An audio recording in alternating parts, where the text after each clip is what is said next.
Aujourd'hui nous allons vous présenter l'arrêt Blanco. Une enfant avait été renversée et blessée par un wagonnet d'une manufacture de tabac exploitée en régie par l'État. Son père a saisi les tribunaux judiciaires d'une action en dommages-intérêts contre l'État comme civilement responsable des fautes commises par les ouvriers de la manufacture. Le conflit ayant été élevé, le tribunal des conflits devait résoudre la question de savoir, pour reprendre les termes des conclusions du commissaire du gouvernement David, quelle est, des deux autorités administratives et judiciaires, celle qui a compétence générale pour connaître des actions en dommages-intérêts contre l'État. L'arrêt rendu à cette occasion devait connaître une fortune singulière. On l'a considéré pendant longtemps comme l'arrêt de principe, la pierre angulaire, du droit administratif tout entier.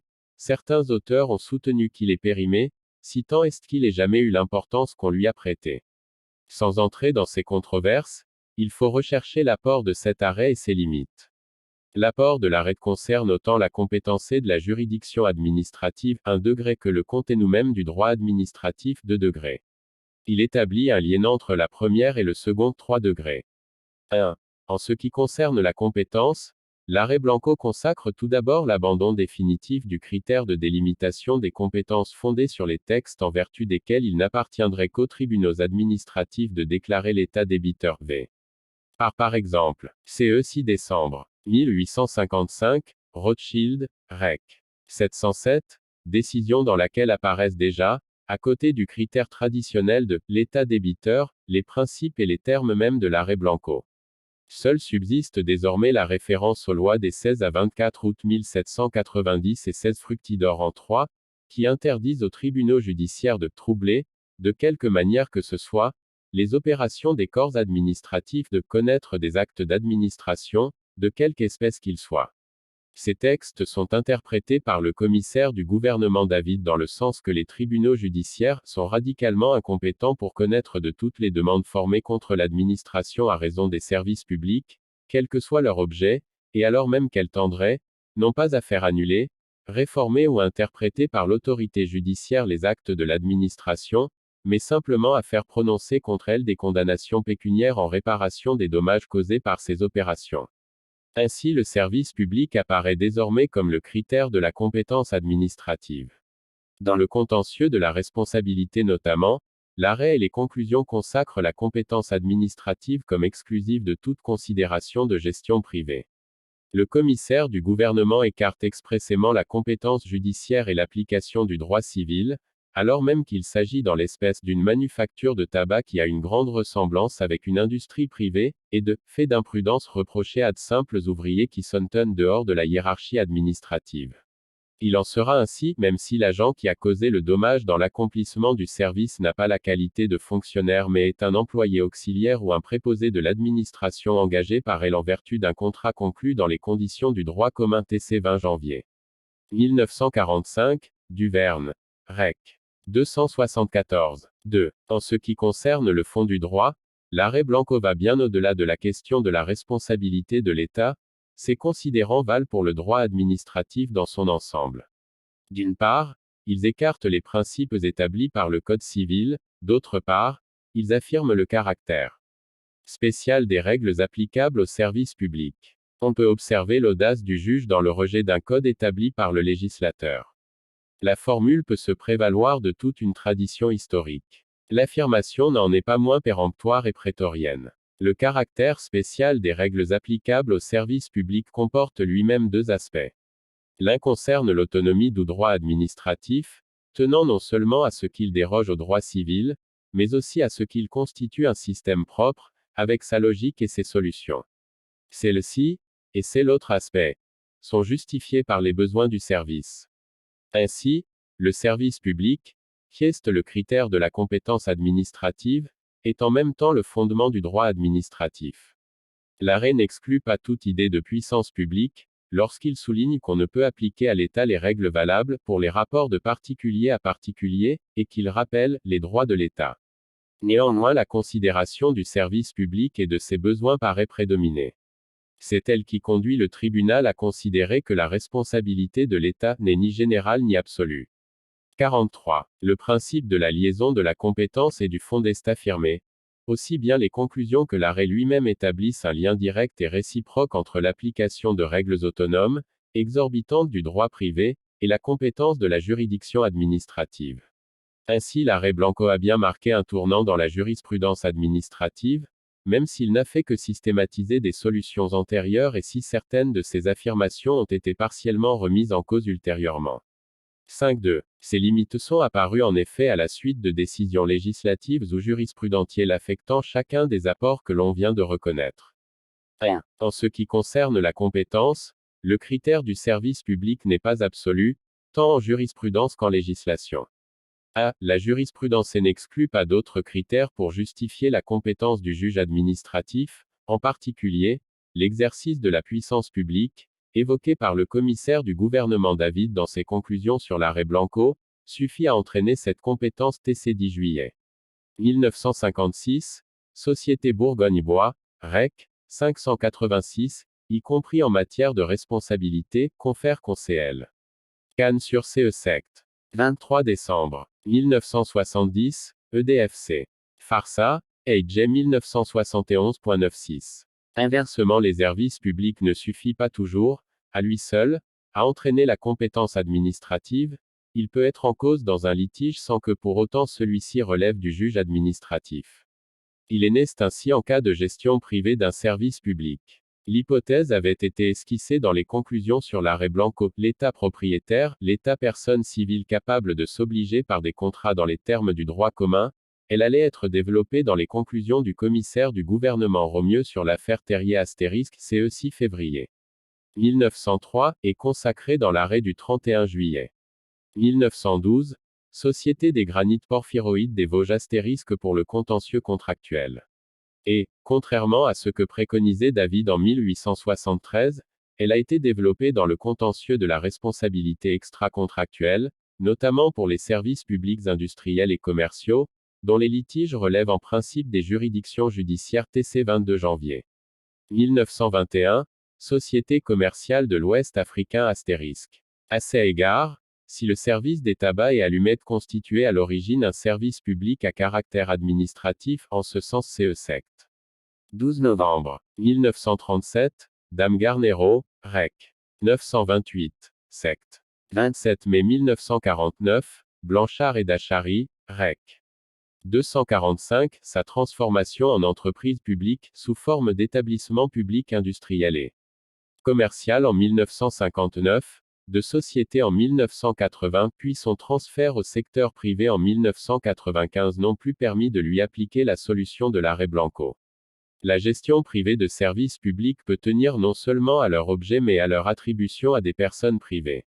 La présence d'un service public ne suffit pas à déterminer la compétence administrative pour connaître de leur contentieux extra-contractuel ou contractuel. Le juge administratif n'est compétent pour statuer sur la réparation des dommages causés par ces personnes que s'ils résultent à la fois de l'accomplissement du service public et de l'exercice d'une prérogative de puissance publique CE Sect. 13 octobre 1978, Association départementale pour l'aménagement des structures agricoles du Rhône, Rec. 368, RD Publ. 979-1899, Conseil. Galabert et Note J. Robert, AJ 6b, le législateur a lui-même dérogé aux règles de compétence dégagées par le tribunal des conflits dans l'arrêt Blanco. En particulier, la loi du 31 décembre 1957 a transféré aux tribunaux judiciaires, par dérogation à l'art. 13 de la loi des 16 à 24 août 1790, le contentieux des dommages de toute nature causés par un véhicule quelconque, excepté ceux qui sont occasionnés au domaine public art. 1er. La jurisprudence a donné, pour l'application de cette loi, l'interprétation la plus large de la notion de véhicule, y intégrant notamment une drague fluviale TC 14 novembre 1960, Compagnie des bateaux à vapeur du Nord, Rec. 871, JCP 1960. 2. 11874, Note RL. RD Publ. 1960.1198, Note Monsieur. Walline, AJ 1960. I. 185, CHR. Galabert et Gento, un chasse-neige TC 20 novembre 1961. Dame Kouyumjan, Rec. 882. D. 962 759, Note Blavout. JCP 1961. 2. 12410, note RL. AJ 1962. 2. 230, note de Lobadère, un avion, CE 10 janvier 1962, ministre des Armées RC. Dame VVE copié de Chanron, Rec. 16, AJ 1962. 2. 230, note de Lobadère, un bac TC 15 OCT. 1973, Barbou, Rec. 848, D. 975 1184, note moderne, JCP 1975. 2. 18045, note la Chaume. AJ 1974.94, Conseil.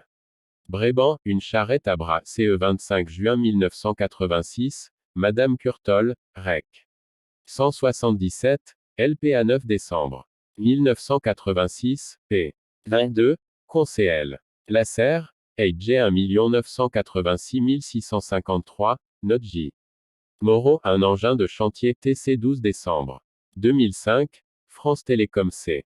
Société Travaux Publics Électricité, REC. 665. Compte tenu de ces décisions, il n'est guère douteux que le contentieux du dommage causé à la jeune Blanco par un wagonnet relèverait aujourd'hui de la compétence judiciaire au titre de la loi du 31 décembre 1957. Celle-ci ne porte que sur la responsabilité extra-contractuelle découlant de l'intervention d'un véhicule. Elle ne s'applique ni au litige opposant les parties à un contrat administratif CE-SECT. 11 janvier 1978, Compagnie Union et le Phénix espagnol, REC. 6, Conseil. Genevois, CJEG 1978. J. 67, Note Sablière. D. 1978. IR. 219, OPS. P. Delvolvé, ni à la responsabilité d'une collectivité publique fondée sur une faute dans l'organisation et la surveillance d'un chantier ayant concouru à l'accident d'un véhicule TC 2 décembre 1991, préfet de la Haute-Loire C.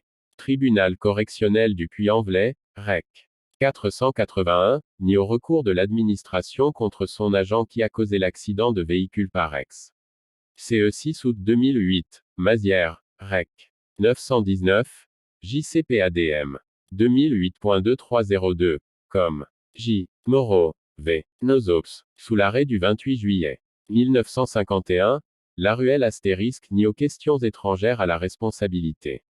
Le passage déjà cité des conclusions du commissaire du gouvernement David fait apparaître que, si la compétence administrative pouvait se discuter en matière d'indemnisation, la question ne se posait pas à propos de l'annulation ou de la réformation d'un acte de l'administration, la compétence administrative allait de soi.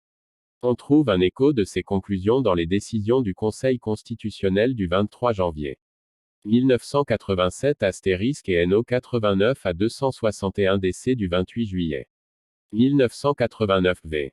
NO 84.10 qui ont précisément considéré que relève en dernier ressort de la compétence de la juridiction administrative l'annulation ou la réformation des décisions prises par les autorités administratives. Si l'arrêt Blanco est ainsi dépassé à certains égards en ce qui concerne la compétence, les conclusions rendues à son sujet ont encore des prolongements actuels. 72. En ce qui concerne le fond du droit, l'autonomie du droit administratif par rapport au droit civil n'est pas aussi marquée que l'arrêt Blanco pourrait le faire penser.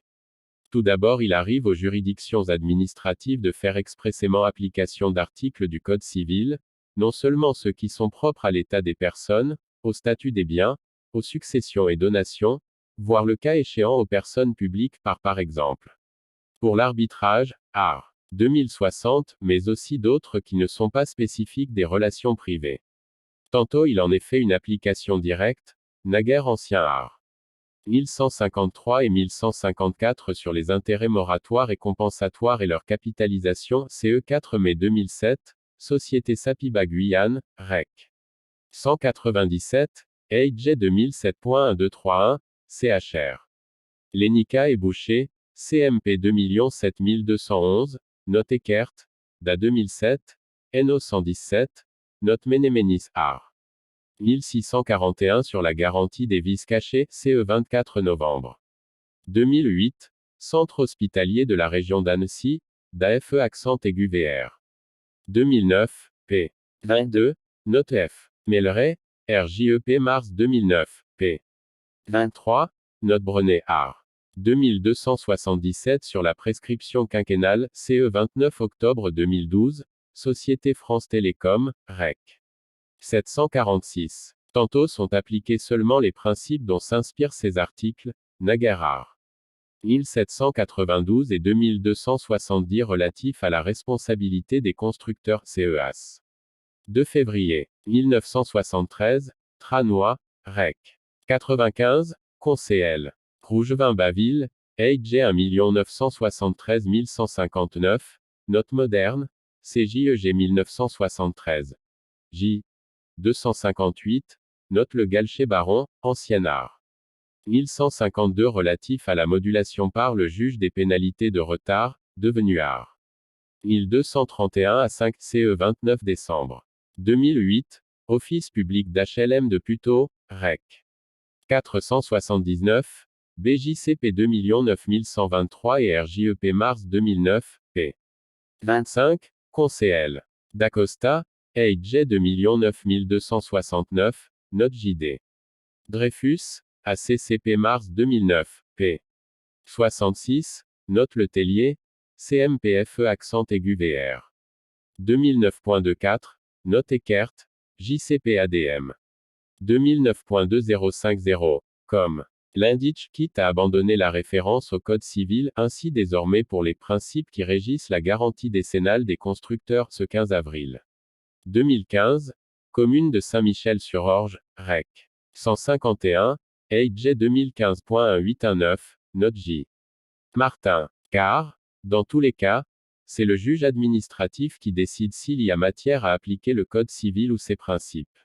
Il fait également application des dispositions du droit pénal, du droit de la concurrence, du droit de la consommation, en tant qu'elles déterminent la légalité à laquelle l'administration est soumise et en tenant compte de la spécificité de son action. V.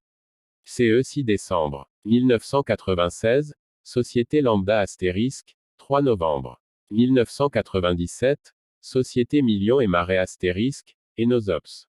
En deuxième lieu, les jurisprudences administratives et judiciaires ont connu un rapprochement sur certains aspects du droit de la responsabilité. V. CE 26 juillet 1918, Époux Lemonnier astérisque, 24 novembre 1961, Létisserand astérisque 10 avril 1992, Époux V astérisque. Il n'est pas résulté pour autant une identité entre responsabilité administrative et responsabilité civile. L'autonomie de la première subsiste. Mais elle a pris un sens nouveau. Si elle peut impliquer encore dans certains cas, conformément au sens primitif de la formule de l'arrêt Blanco, des règles moins favorables aux particuliers que celles qui auraient résulté de l'application du Code civil par exemple. Naguère exigence d'une faute lourde dans certains cas, elle entraîne aussi la reconnaissance de la responsabilité de l'administration dans des situations où le droit civil n'aurait pas permis de donner satisfaction à la victime. CE 13 décembre 1957, Trottier, REC. 681, AJ 1958. 2. 92. CHR, Fournier et Bréban, Confère CIV. 23 nov. 1956, Trésor public C. Giry astérisque, cela fait apparaître enfin le caractère excessif de la formule selon laquelle la responsabilité de l'État n'est ni générale ni absolue.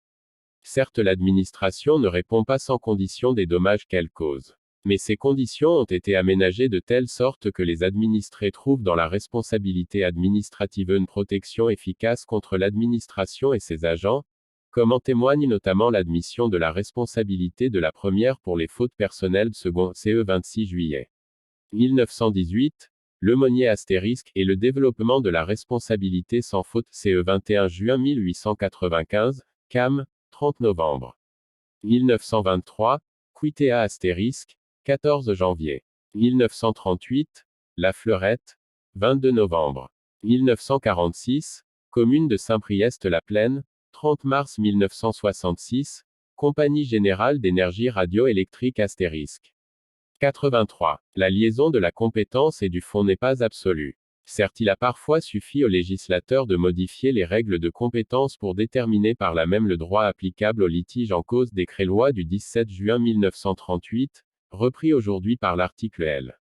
2331-1 du Code général de la propriété des personnes publiques, donnant compétence aux juridictions administratives pour statuer sur le contentieux des contrats comportant occupation du domaine public, loi du 31 décembre 1957 donnant compétence aux tribunaux judiciaires pour statuer sur le contentieux des accidents de véhicules. Et la considération des principes de droit public à appliquer suffit à reconnaître la juridiction administrative seule compétente pour statuer sur un litige TC 21 janvier 1985, Hospice de Châteauneuf-du-Pape et Commune de Châteauneuf-du-Pape C. Jeune, RD Pub. 1985.1356, notaire. Drago, RFDA 1 985 716, OPS. Denois de Saint-Marc. Mais la dissociation de la compétence et du fond peut se réaliser. Ainsi les tribunaux judiciaires, compétents pour connaître des actions mettant en cause le service public judiciaire, leur appliquent le droit administratif, CIV. 23 novembre 1956, Trésor public C. Giri astérisque. La solution est au moins une confirmation de l'arrêt Blanco-N ce qui concerne la spécificité du droit applicable au service public. Finalement, en dépit des nuances et des exceptions dont ils ont fait l'objet ultérieurement, les principes posés par l'arrêt Blanco ne sont pas fondamentalement remis en cause. Ainsi ces considérants peuvent encore être repris le cas échéant TC 27 novembre 1933, Verbank, Rec. 1248, D. 1934.3.9, Conseil. Rouchon-Mazra, RD Pub. 1933-1620, Conseil. S. 1934.3.33, Note à Libère, CE 13 décembre 1957, Trottier, Pressé. Crime. 25 janvier 1961, S. 1961-1293, Note Meurice, JCP 1961. 2. 12023 bis, Note Maestré. Abonnez-vous à la chaîne.